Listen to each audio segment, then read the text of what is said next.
on to use is rational emotive behavior therapy. During his time, it was rational emotive therapy. Later on, it was changed to rational emotive behavior therapy. He used this RET or REBT to overcome this public fear of speaking.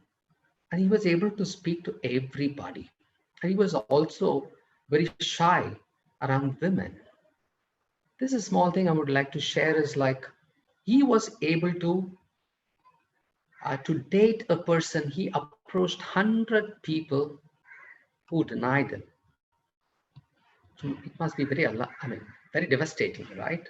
Have to go and try and meet 100 women and everybody rejecting you. And he never gave up. And then he did, of course, meet his wife and he got married. His childhood was very difficult. That's what he has mentioned. His parents divorced when he was 12. So basically, he focused on helping people overcoming this destructive and defeating emotions, and ultimately to have an improved and wonderful life. In REBT says, the theory says very much, it is very important for human beings to be very happy, to enjoy. Everybody needs a goal and there needs to be a purpose.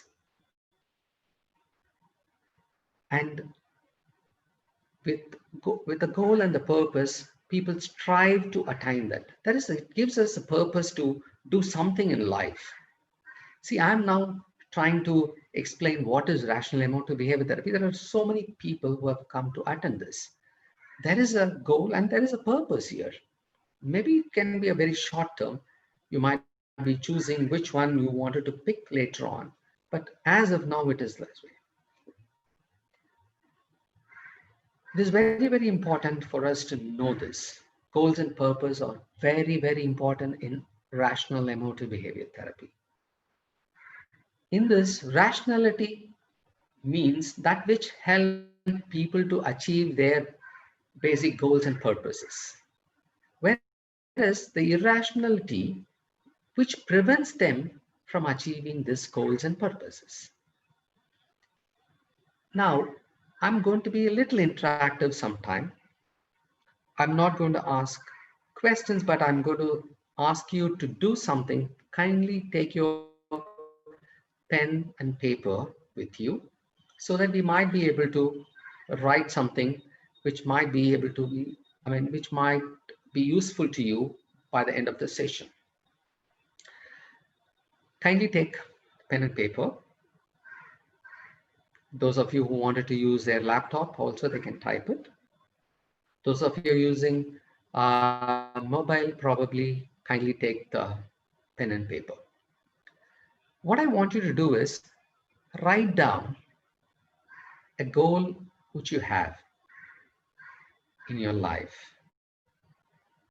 or the purpose which you're looking at, which is very important according to you right now in your life.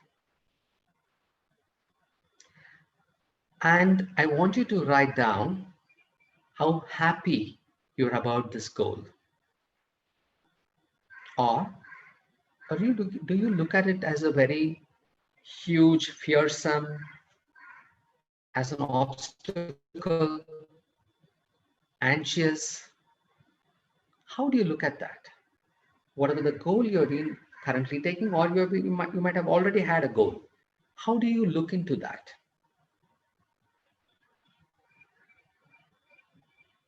I want you to write down how happy you are. What is your feeling about this goal right now? How do you feel about it? Just write the goal and keep it aside as of now. We'll be looking at it maybe later. What I want you to do is, I want you to think and write one more aspect here. What have you been doing? What have you been doing that is an action about these goals or the purposes, what you have been doing about it. Have you been thinking about it? Have you been planning about it? Have you started applying some action over it? How far you are? Just make a note, one more note of it.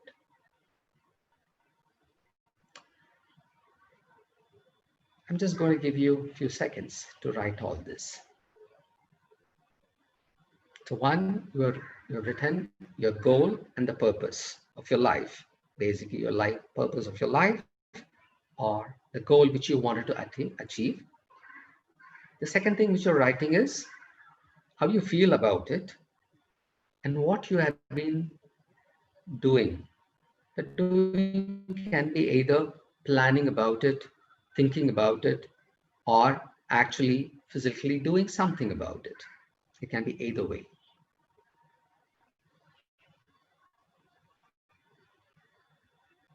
Once you've written, please keep it aside. We are going to move to the next slide.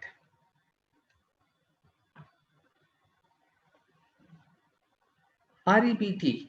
I'm going to shortly call this as REBT. Not every time I'm going to use that term of rational emotive behavior therapy from now on.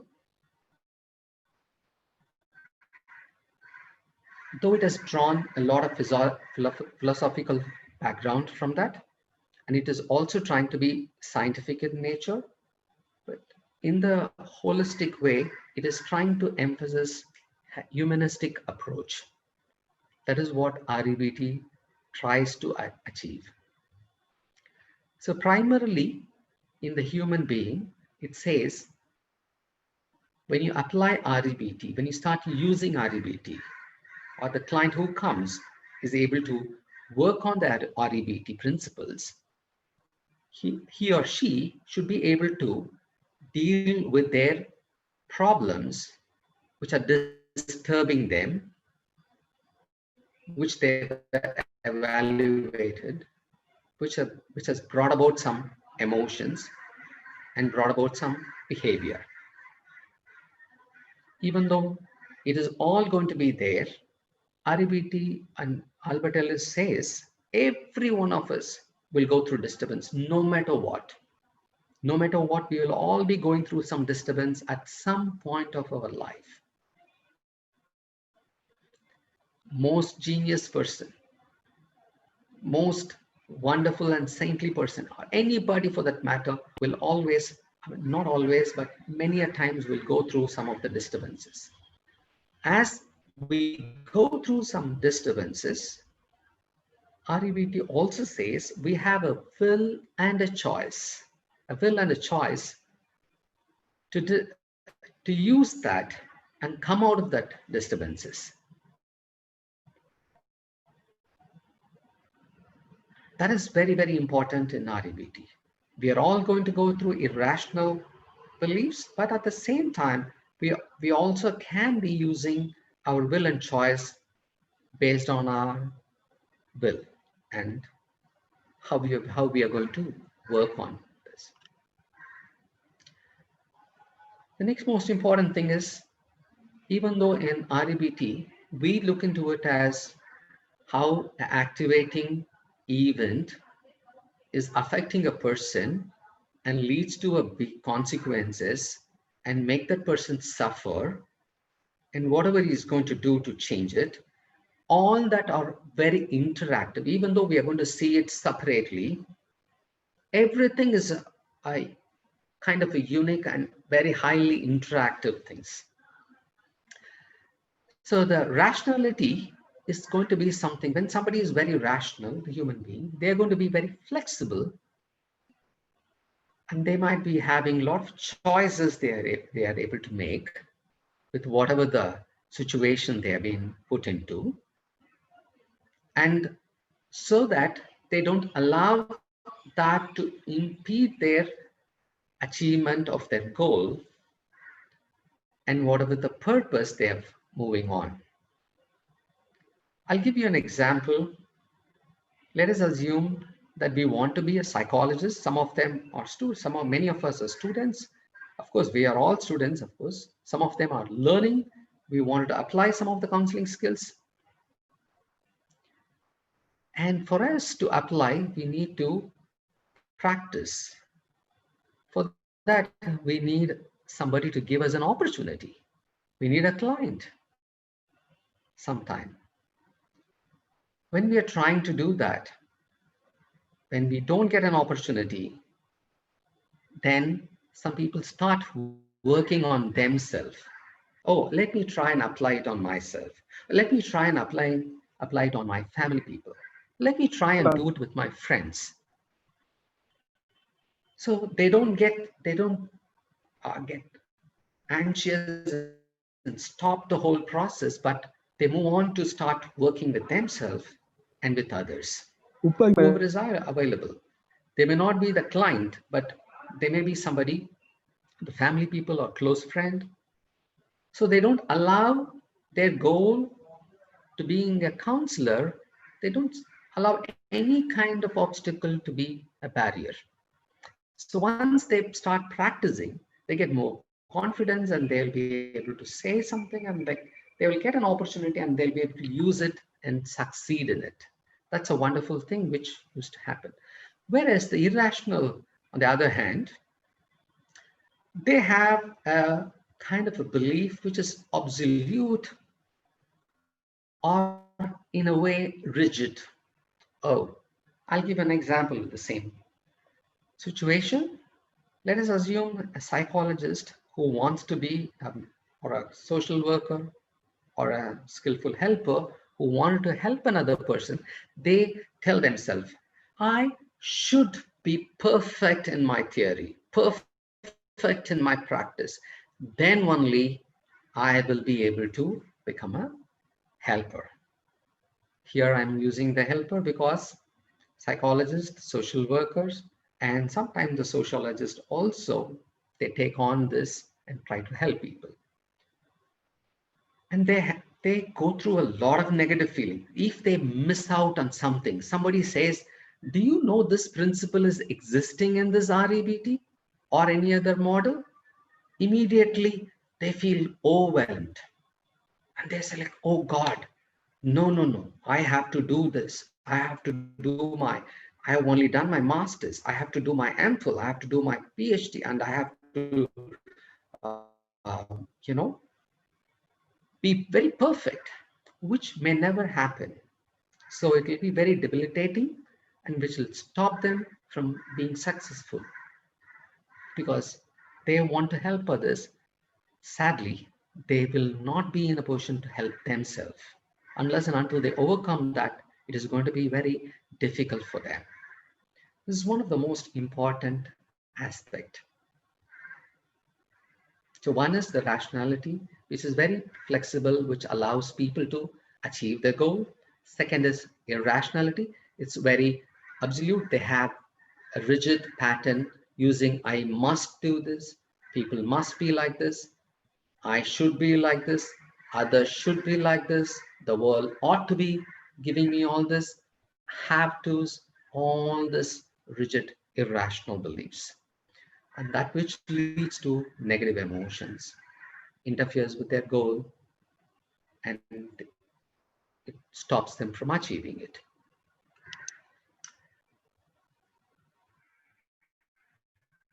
Two basic biological tendencies here is the REBT hypothesis that biological tendencies, humans are innately irrational and dysfunctional. It is there. It's heavily determined by the biological factors. It is very much there with every one of us. As it is biologically determined, and REBT also says it also gives the human being the power to think, act, and make choices. The power to think, act, and make choices. So one side, REBT says everybody will be going through an irrational pattern at some point of their life. On the other hand, they are allowed to exercise their choices, once they apply the choices, they can overcome this irrational pattern, and they can think and they can act on that, and they'll be able to be successful in reaching their goal. We're going to move on to the next slide. Well, the psychological disturbances. The psychological disturbances here are two levels. One is ego disturbances, and the other one is discomfort disturbances or low frustration tolerance. In the ego disturbances, there are two. What they do in the first level of ego disturbances, they give themselves a global negative rating. I'm very awful. I'm not good enough. I'm I cannot do that myself. The second level is devilifying themselves, saying that they are such worthless people. I cannot even do this. So damning themselves, they call Albert Ellis calls them as damning the self.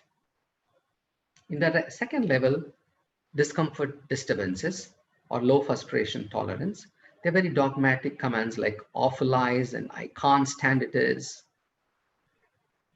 This keeps happening to some of us also at some point of our life. Let us look into this examples again. Somebody who is trying to be a psychologist, who is trying to achieve something in their life or any part of your goals also.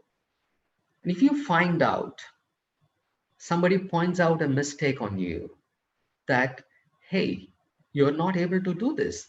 How do you think you will be able to achieve your goal? If you cannot do this, you may not be able to do it at all. Then immediately that person, oh, look at this. I do not know even this simple thing. How am I going to become a psychologist? How am I going to help people? How am I going to achieve my goals? Or how am I going to be a skillful helper? So always it comes and they try to put themselves down and then they say, you know, I am really I'm going to become a very bad helper. If I'm going to help people, then it's going to be very horrible to people. And they're going to feel very difficult to themselves, and they might even start working on, trying to go here, pillar to post, doing all the courses. They may not be a good starter either. In the next level, sometimes as you tend to become a helper, start helping people, we might end up doing some mistakes, which are very common to all of us. Here and there, somebody would say, some of the client would say like, I'm sorry, I don't think you are able to help me. And one client would have said that, and you will come home beating yourself. Oh, what an awful helper I am. What an awful helper I am. I can't stand this happening. How can I ever be a good helper? How can I be a good counselor? I don't think so. I'm such an awful counselor. You try to put, it can be applied in any part of your goal, whatever your goal may be. If you feel these two things, it is going to really, really stop you from achieving your goals. So people then need to work on it. I've asked you already to write a goal. So I want you to go through this. So I might be giving you some work to do in between. Okay. So how do we come out of this? It says for ego disturbances, where people start giving themselves, the self, especially the self, at such a low negative rating, we have to work on unconditional self-acceptance. Albert Ellis says, one has to work on the unconditional self-acceptance because nobody can be perfect. We need to keep working and keep moving instead of getting stagnated because of irrationality. Ego disturbances are absolute irrational beliefs. So we have to move from that to the rational. The rational is unconditional. So the next level is high level of frustration tolerance or discomfort tolerance. So whenever something happens, somebody says, oh, you're not able to help me.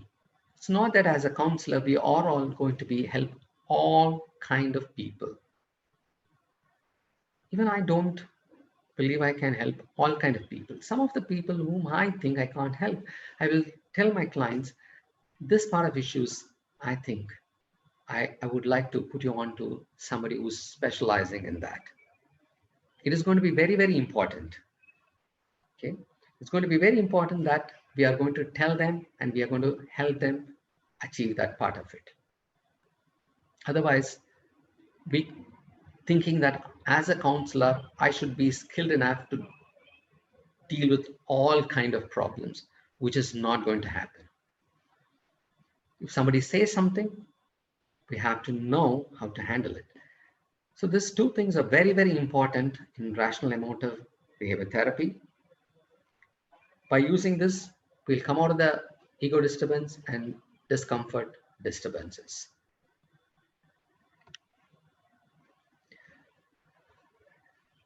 Continuing that, the first major derivative is known as awfulizing. This occurs when we try to put ourselves or we perceive a situation which is more than 100%. Some people, they say, absolutely, it's absolutely bad. It is not happening. It's absolutely bad. This is not at all, good for me. I am such an awful person. So it is very difficult and it really hampers them, gives them a lot of anxiety, lot of sometimes depression. The second, the major derivatives, they call it as I can't stand it is. Believing that one person cannot, experience virtually any happiness at all. As if some small problem happens, they feel I can't stand it. I can't stand it is. This is it. I'm going to be from now on going to be very unhappy as a person. And it's going to be that way all my life. The third one is domination. A tendency to rate themselves or others as subhumans undeserving. They feel that I don't deserve to be a counselor. I don't think I have to do something else. I would rather work in some other industry rather than wanting to be a counselor. It's damn it if I become one. I can't be. When we go through all this, what happens is we are getting stuck in that. When we get stuck in that, we will almost paralyze ourselves, creating a lot of emotion in us. And then we stay there without letting us achieve our goals. I'm very sure some of us, in some aspect, we would have come through this kind of a. And here, Albert Ellis has a lot of irrational patterns of thinking. He says this is a cognitive distortions, which is there in all the cognitive therapies. I'm going to read out some of the cognitive distortions we are going through. And you can also make a note side by side, which of these you have in you. It is not that one, we might be having 2, 3, or even many. It can be anything. So don't worry about it. Even if there is 3 or 4 in your life, it is possible for people to have sometimes 6, 7 also, or more than that also. The first is all or none thinking. Here the person thinks it has to be either I have to do it perfectly or I cannot at all. If I fail at any important task, as I must not, I'm a total failure and I'm completely unlovable. He might have failed in one task and he's a total failure, because it's like there are so many other tasks he would have done well, but he takes up one thing because here it is all or none. Either I should be good at everything I do. These kind of a people, if they get scores in 90s in the examination, they'll be sitting and feeling miserable for weeks and months. They will not be able to forgive themselves. This next one is jumping to conclusions. Okay, sorry. So here, jumping to conclusion is like, since they have seen me dismally fail, as I absolutely should not have done, they will view me as incompetent worm. Okay, so it's like they jump to a conclusion that since they have failed in one thing, which they shouldn't have, everybody is going to view them as absolute failure, as somebody incompetent. So that's the way they think in their head. They jump into the conclusion that everybody is going to conclude them that way. Fortune telling, because they're laughing at me for failing, as I absolutely should not have done, they will despise me forever. They would have laughed at something else, but you take it that way. Or they might have asked a comment. So you fail and you take it as they are laughing at me failing, because I absolutely should have not failed at doing that. They could be even appreciating. You might have said a joke, they'll be laughing, and you might be thinking that they are laughing at the way how bad the joke has come, and they are never going to listen to my joke hereafter. The next one is focusing on the negative.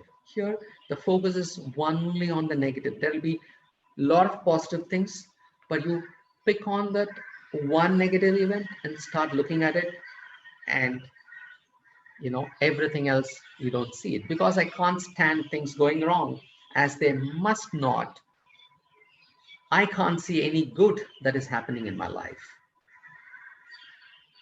There can be a little overlapping here and there, but they're all part of the distortion patterns. Disqualifying the positive. When they compliment me on the good things I have done, the person start thinking they are only being kind to me and forgetting all the lousy things or the foolish things which I've done earlier. They are not looking at that. If they know that, then they will not be complimenting me at all. The next one is allness or neverness. Because conditions of living ought to be good and actually not so bad and so intolerable, they will always be this way and I'll never have happiness. So they think that condition has to be always good. If always I'm not happy, if the friends do not find me interesting all the time, then I will never be happy in my life. I can never be a good friend henceforth.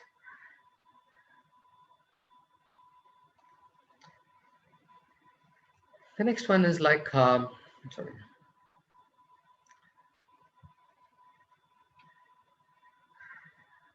Sorry. Okay. I'm not able to see that.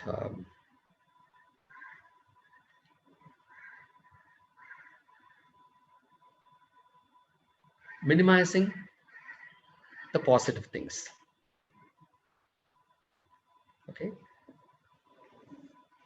what happens here is they try to minimize whatever happens with them. My good shot in this game were lucky and unimportant, but my bad shots, which I absolutely should have never made, are as bad as, it can never be unforgivable. So he has made a bad shot, of course. He has made one session would have gone wrong, or there may be so many other clients you would have helped. But what you do is you pick on that one part of it and you minimize all the good things, and you focus on that one bad thing which has happened earlier. Many good shots, I mean, many counseling, you would have helped people. 10 people would have helped. If you have missed on one thing, all this 10 will be minimized completely. And what appears in you is that what has gone wrong some time back. The next one, the eighth one, is emotional reasoning. Because I've performed poorly, I absolutely should not have, which I absolutely should not have done. I feel like a total nincompoop. My strong feeling proves that I'm not good at all, damn good at all. So the point is, they try to put themselves, I'm a lousy person, I'm a pathetic person. They emotionally reason themselves. It's such a, I can't be good at all.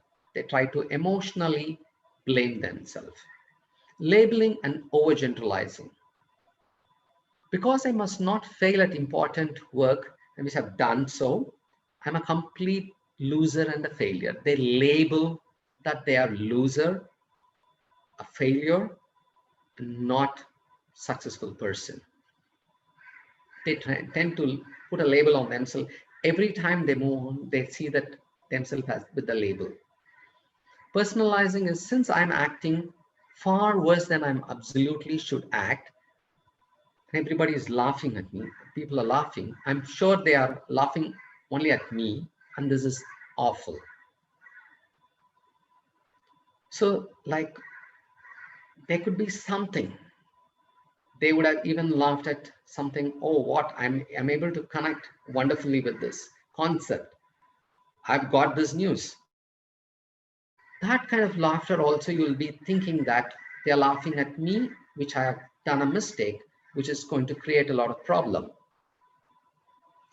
The phoneism is another one. When I don't do as well as I ought to do, they still praise me. You tend to believe that whatever people are praising you, they should not have done because I'm not done enough good job. That means they are just trying to be nice to me, and I'm real. Phony is like, it's a kind of a very loose terms where you can fall anytime. I can make a mistake at any time and I'm going to be miserable. The perfectionism, the last one, I realized that I did fairly well, but I absolutely should have done perfectly well on this task like this. And therefore really an incompetent person. So you would have done very well, but you think at this point, at this kind of a level, when I'm helping people, I should be very perfect. I can never go wrong. Otherwise, it's really bad. So, and you try to put yourself down. So all this, the 12 things, the first 6 which you're seeing here, and the next 6 the 12, think about what are all the things which you have. I just will leave it there for a moment for you to look into it. Think about and make a note of that. Make a note, whether it's all or none, jumping to conclusion, fortune telling, focusing on the negative, disqualifying the positive, allness or neverness. Which one you have, make a note of that. Minimizing, emotional reasoning, labeling and overgeneralizing, personalizing, phoneism, perfectionism. Just make a note. Do you fit into how many of this? We all would be definitely fitting into more than one at different point of our life.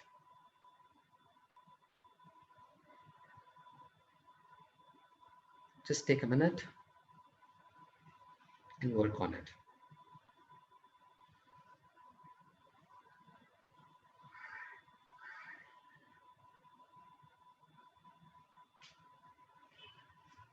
I'll again switch over one more time.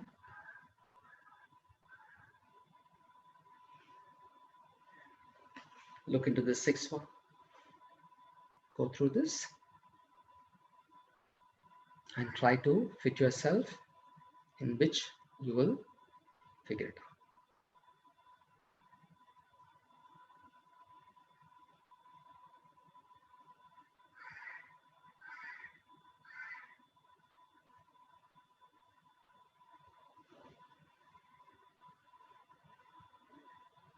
I'm keeping in this so that you can read it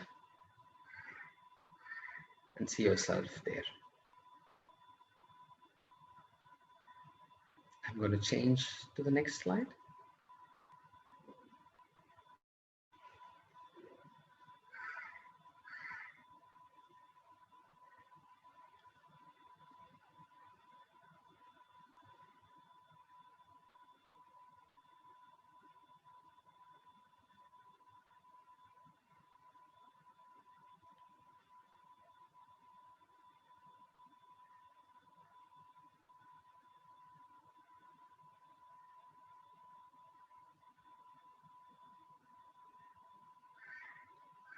Well, I hope you might have had enough time to note all this and keep a note of all this, and then we will come up towards the end. We'll be doing some kind of a discussion.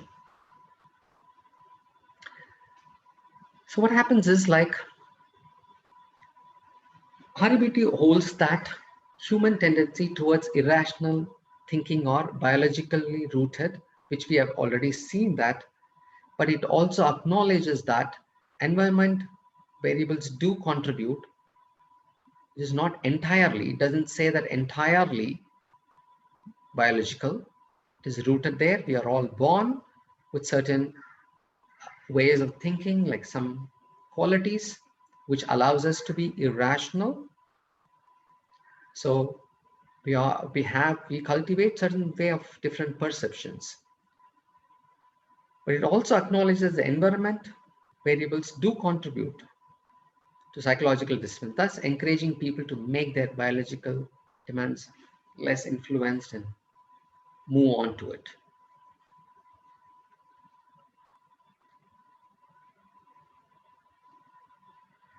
Now, there are three important things which the RBT talks about here is, first insight is psychological disturbance or absolutistic beliefs. We are going to see something which I will tell you what is this BNC means in a short while. So the psychological disturbances are nothing but very absolute beliefs. We have already seen many things, many examples of that. The second one is, once that disturbance happen within ourselves, what we do is we start creating within our mind, we keep repeating that in our mind, that I'm a lousy person, that I'm a bad person, or whatever it is. Like, we keep repeating that over and over again, reindoctrinating themselves in the present with their absolute beliefs. It would have happened a long time back. Still, you will hold it in your head, and you'll be putting yourself down every day, today, tomorrow, and you keep doing that. As you do that, the disturbances becomes even more larger. It creates a lot of problem. And what we need to do is then work on it. The third is, only way to come out of this is diligently work and practice in the present as well in the future, to think, feel, and act against the irrational belief which has been contributing to the problem, so that you'll be able to make a significant change from irrationality to the rationality. The first thing is, yes, there are going to be psychological disturbances which keeps happening. We are going to have absolute beliefs, and that which normally the human being, what they do is they keep putting it over and over and over again. If they wanted to come out of it, what they need to do is they need to work and practice. Here, Albert Ellis gives emphasis on working and practicing. In cognitive therapies, person who just comes to the therapy alone is not enough. They need to work in between first one session and the next session.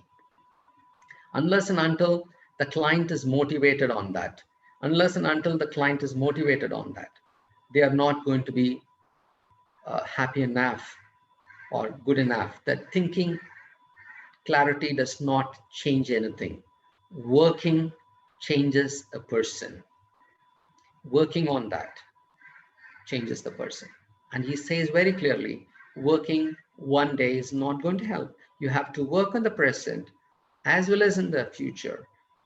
And once the person is able to sustain that, then things will change. It is going to be very, very important.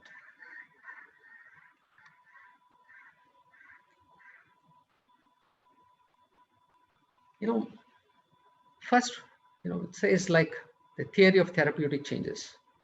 In this, it says one tend to realize that they create whatever it is there in their head to a larger degree by themselves, although the environment also plays, the people around you also contribute to it, and you are also having the power to change it, the choice.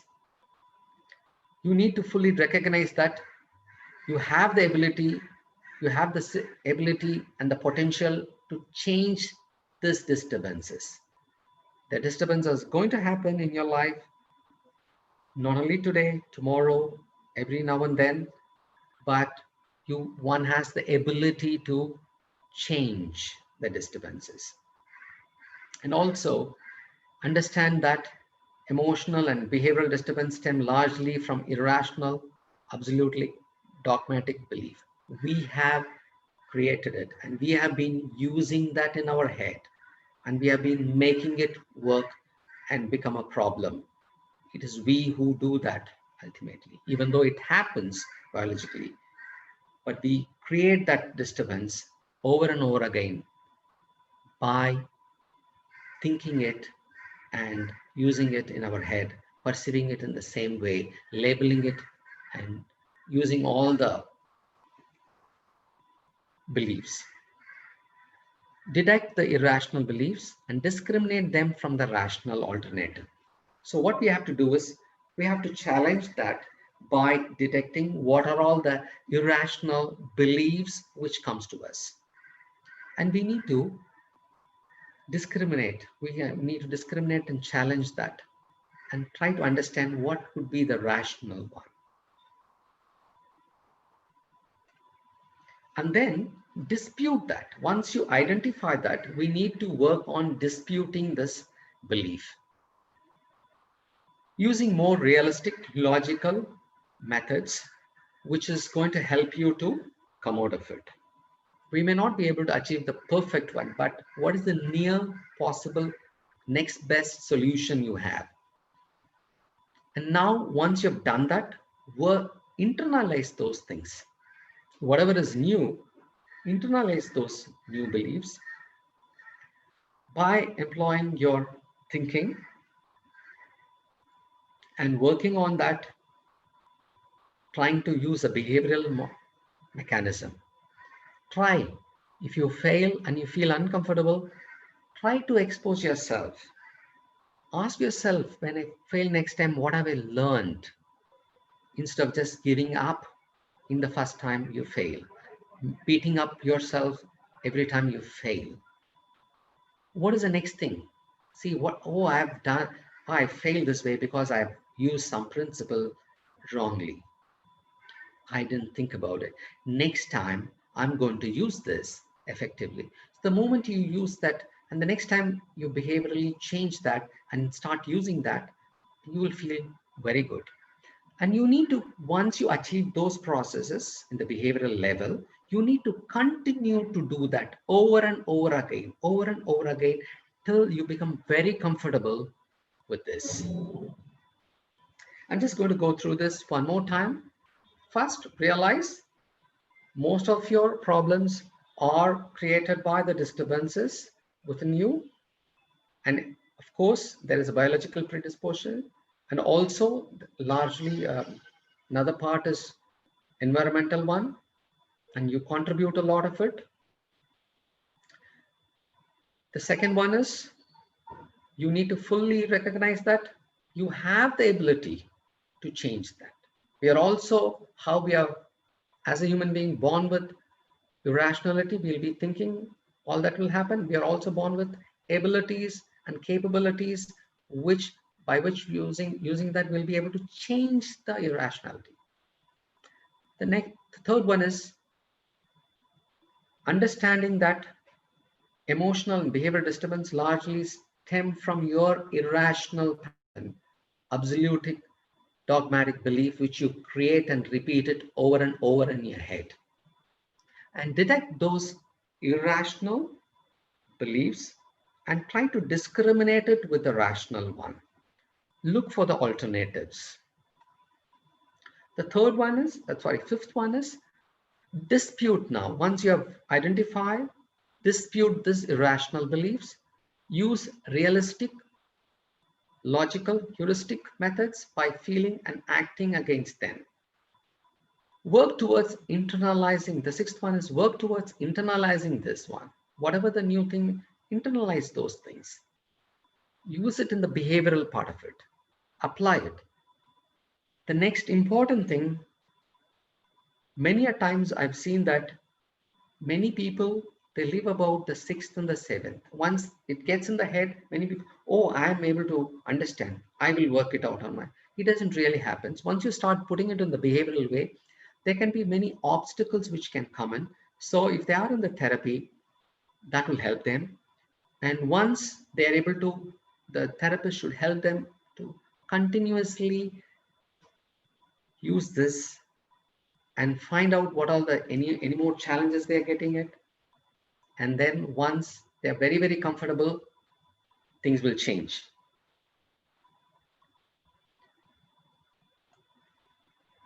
Now I'm coming into the whole thing. Everybody can, now again, I want you all to take up the paper and pen or your laptops. The here we call it as an activating event. Any kind of a thought or feeling that happens just before you get disturbed emotionally. Whenever you're getting disturbed, anything happens in your life which is disturbing you, what are the kind of thought which ran in your head? What kind of feeling you had? Just put that in your activating event. What I want you all to do is, you've written about your goals in the beginning. Now take that goal. You also written about, I asked you to write about a feeling and what you've been doing about it. Whenever you've been trying to achieve those goals or the purposes, we all go through some obstacles. When you are not able to achieve it, when one day there is an obstacle, when one day you're not able to perform the right way, what happens? How do you feel? And what kind of thought run in your head? Cognition, what kind of thought run in your head? And What are the consequences? The C is the consequences. A, and we are coming to the C now. The consequences, what are the consequences you go through? The disturbed feeling or self-defeating behavior you do. What you do. I've asked you to say what you have been doing in your goal and purposes. I've asked already that question. You might have noted. If you have not noted it, kindly note it one more time.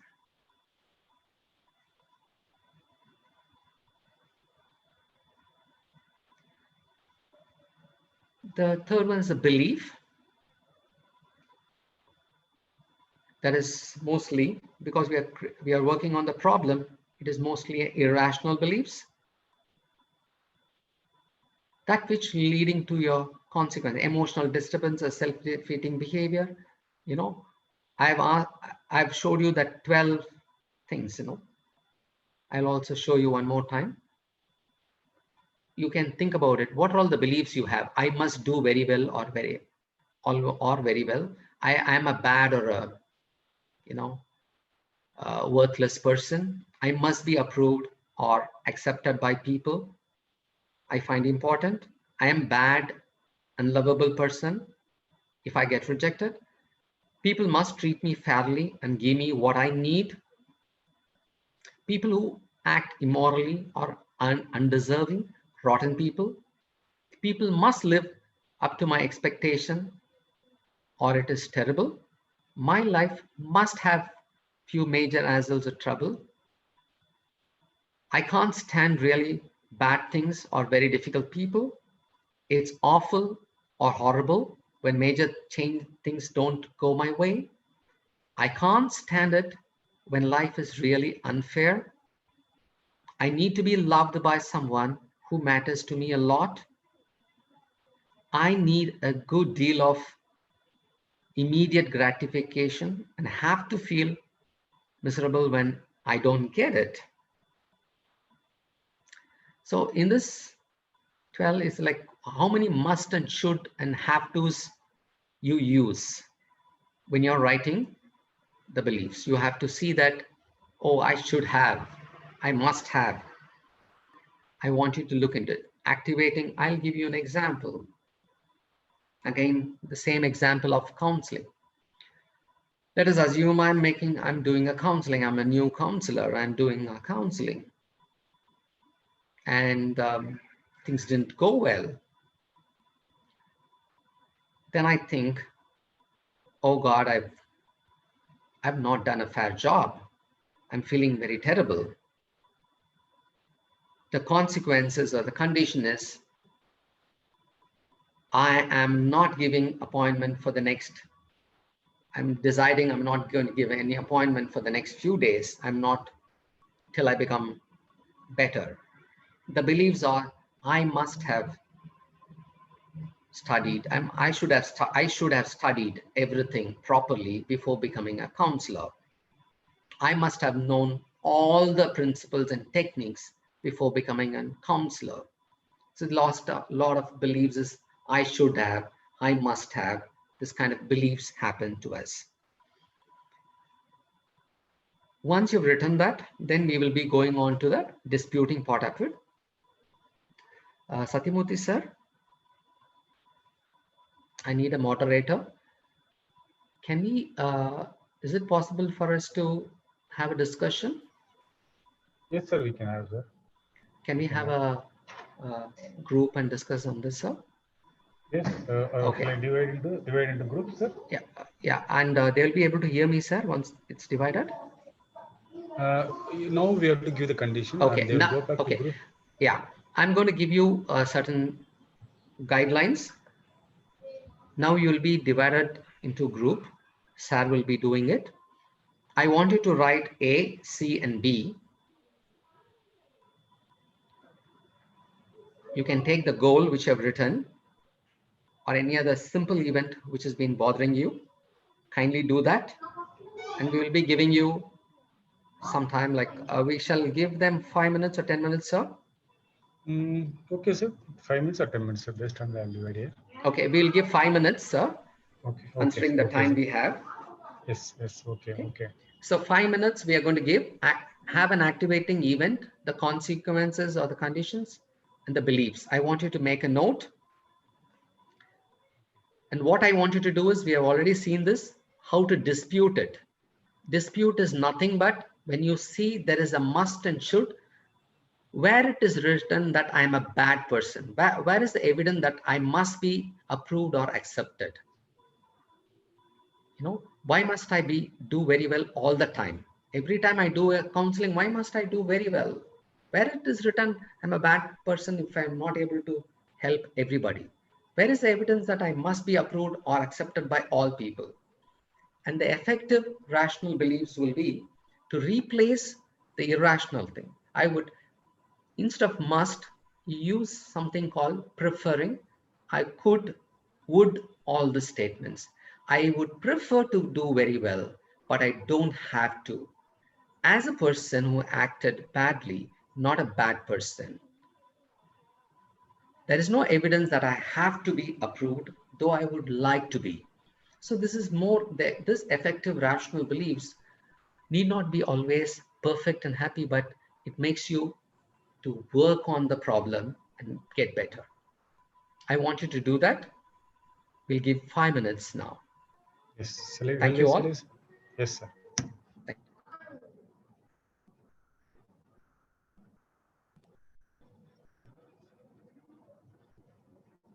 Yes.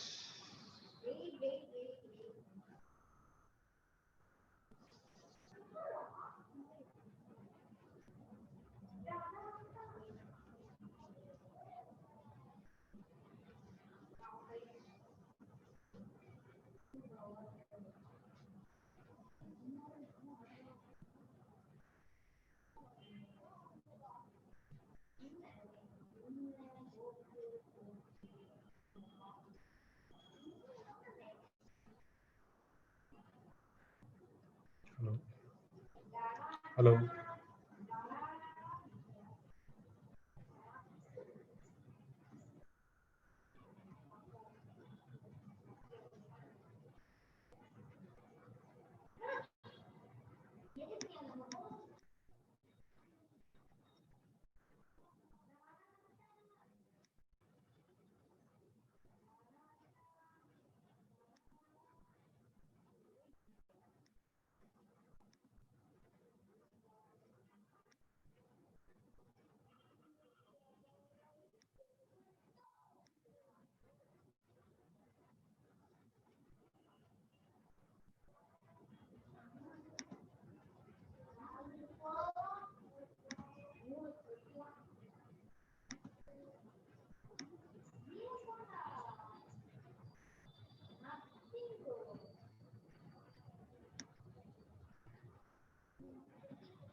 Welcome all again.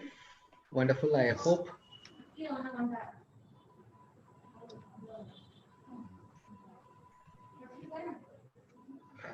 we're able to see the screen, sir. Yes, sir. Yes, sir. Good. Your PPT is set to come, so you have to start screening, sir. Oh, actually, I have to do that, sir. Yes. Yes.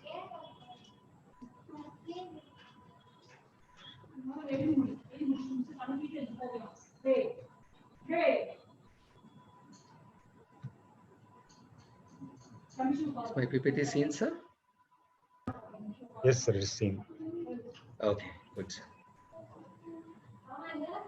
So now I'm very sure that you would have had some glimpse of how we can use the REBT effectively. If you would have used it effectively, the A, C, D, B, and the D and E, what you will get here is the F.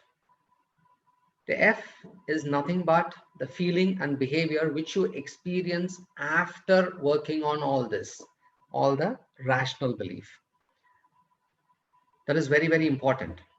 The important statement everybody should or would like to, you all, need to help your client, or we all need to work on ourselves is, I will work hard to repeat my effective rational belief forcefully to myself on many occasions so that I can manage myself less disturbed now and act less self-defeatingly in the future. If we are able to do this, the A, B, C, D, E, and this F, then almost you'll be able to effectively practice.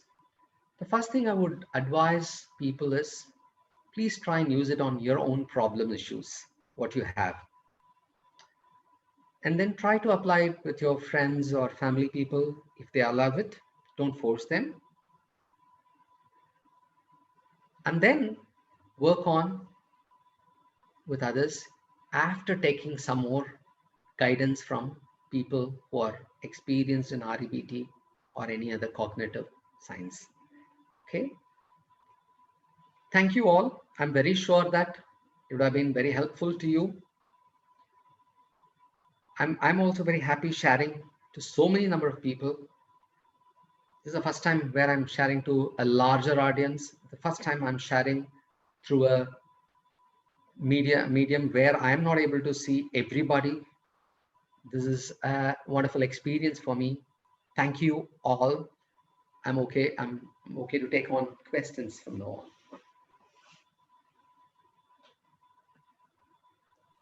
on. Uh, Thank you, sir. Thank you. Can we go on with the question, sir? Yes. 1 minute. Please carry on. Please carry on. Okay, sir. So the first question is, how to work on irrational thinking? Yeah. First you have to identify the irrational part of it. The irrational would be always dogmatic, as we said. It will always come as should, must, and have tos. When there is a should, must, and have tos, then it is going to be a very irrational part. The should and must and ought tos need to be worked and changed. I could, I would. It might be good enough, but it not be should and must. I should not. It's not that I should always know everything. I would like to know everything, even if I don't get to know everything. Then also it's okay for me. I'll keep learning. This is a way to work on the rational part. Yes, sir. Thank you, sir. Most welcome. Next is, sir, can you please give us some examples on biological tendencies? See, the REBT feels that everybody is not a perfect human. There is going to be some flaws in every one of us. And there is going to be some kind of a person who has some, kind of a deficiency in their body, or physical or psychological. We are all born. When they have it, and they're going to be thinking that, yes, this is a problem for me, and I'm not able to use my legs or arms as much as I should have been born by that. Even a healthy person also goes through some kind of irrationality. Every one of us, the best, if you give it the best of everything, even then that person will have irrational belief in them, at least somewhere. So REBT says this is what they claim to be, claiming it as the biological tendencies are very much there in every of the human being, because we all desire. When we desire, we cannot achieve everything. There is an inborn desire for all of us. We cannot. Today, so much is happening. When that is happening, you also have a choice. So using that choice, you can overcome those biological tendencies. That is what the REBT calls as biological tendencies. Thank you, sir. So next is an over-enthusiastic nature is also a sign of frustration? Or enthusiastic nature. Yes. Yes, sir. It depends on, see, it is not a sign of weakness at all, unless and until if you pick that person and try to put him in the, if he is overactive physically, let's assume, if I'm going to understand the question that way, and if you put him into a very active person in a very scientific research place, he might be a misfit, right? But if you put him on a sales where he'll be able to go about meeting people, uh, he'll be able to do a lot of better things. So it's not weakness. Over enthusiasm is always not a weakness. But if you are able to appropriately use it, then it is okay.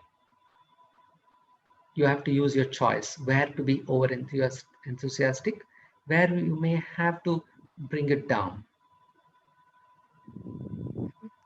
Okay, sir. Next is unconditional acceptance. Yeah. Will that lead to resistance to change? No. Unconditional acceptance is all about self-acceptances. Whatever you're encountering, you're going to accept and move on.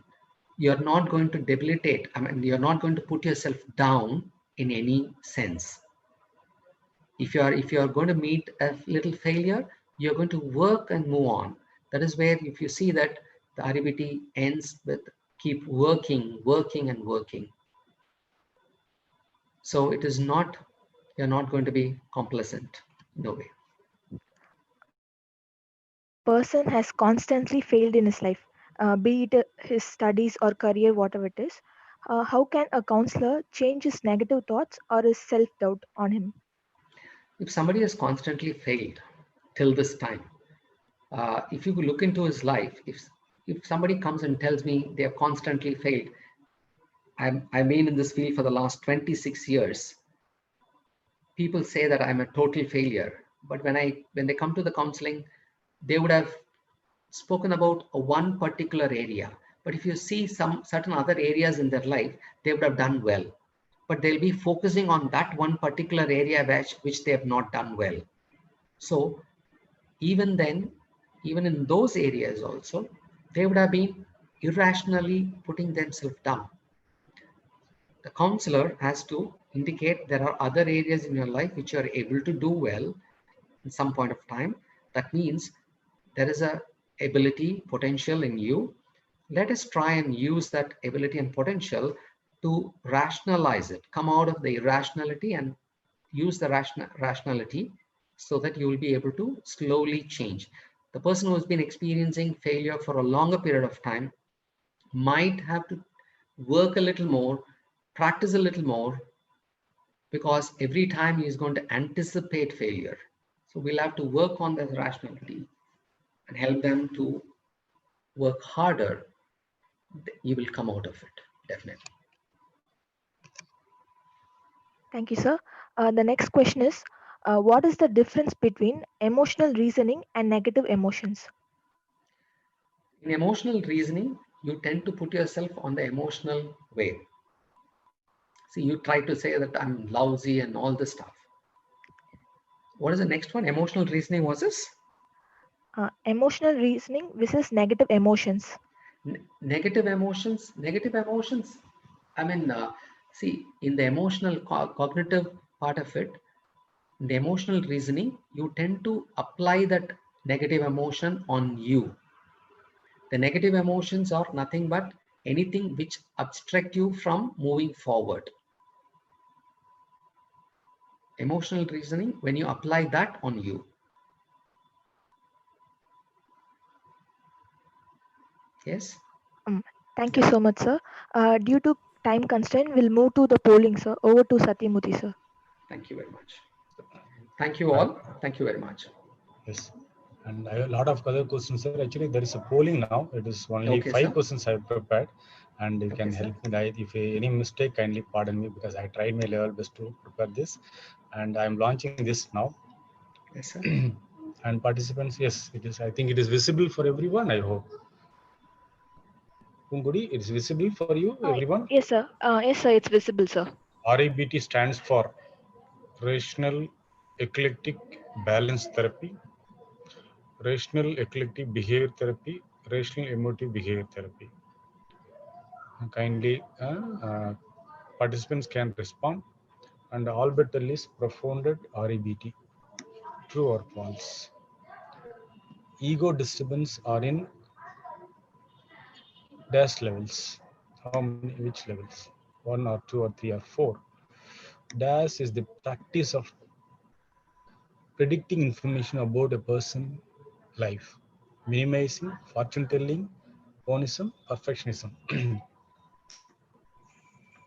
ABC model of RABT is activating agent, belief, and consequences.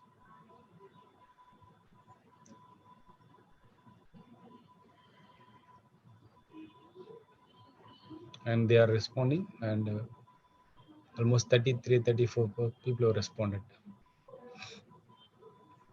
I hope I captured a few questions, sir, actually. And because it will be useful for them to recapture all this, whatever we discuss.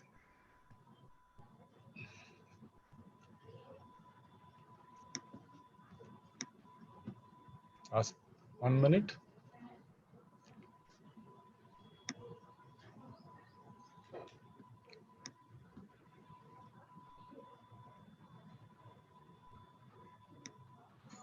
A lot of it was an enlightening session, sir. Thank you so much. Thank you. Thank you. Yes, yes, yes. Shall I stop? Yes. Yeah, we have time. Last minute.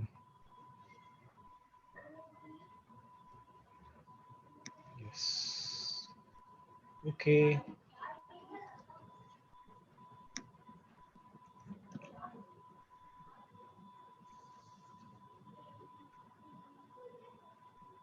Yes. Okay, I'll end. So we'll share the result. And you can see this rational emotive therapy. Okay, you can understand now. It is my time to thank sir.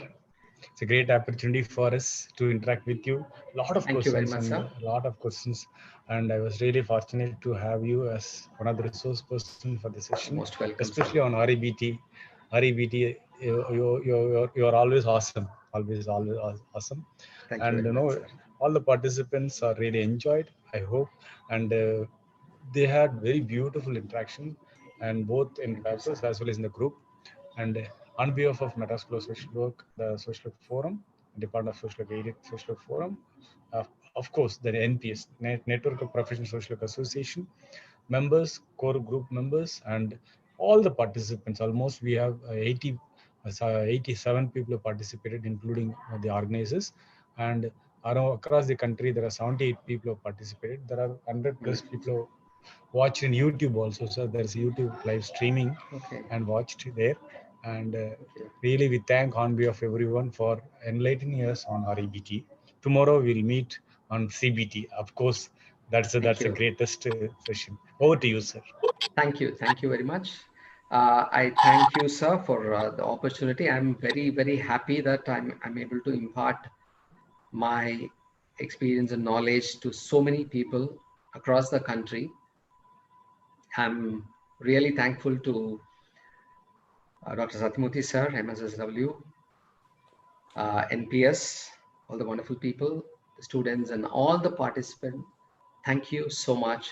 Meet you again tomorrow evening. Thank you all. Thank you, sir. Thank you. Thank you all. Thank you. Thank you, sir. Thank you very much. Thank you. Thank you. Thank you. Thank you, sir. Thank you. Thank you so much. Thank you. Thank you. Thank you. Thank you, sir. Yes. Thank you, sir. Thank you Thank so you. much, Thank you. everyone. Thank I'm you going so to much. wind up. I'm going to wind up. Thank you. Thank you. Thank you. Thank you, sir. Thank you, sir. Thank you. Thank you. See you tomorrow. Sir, can you please suggest some books? There are a lot of books on REBT. If you just type REBT books, like you will get a lot of books. If you are in the beginner, you just start the introduction part of it. That'll be good.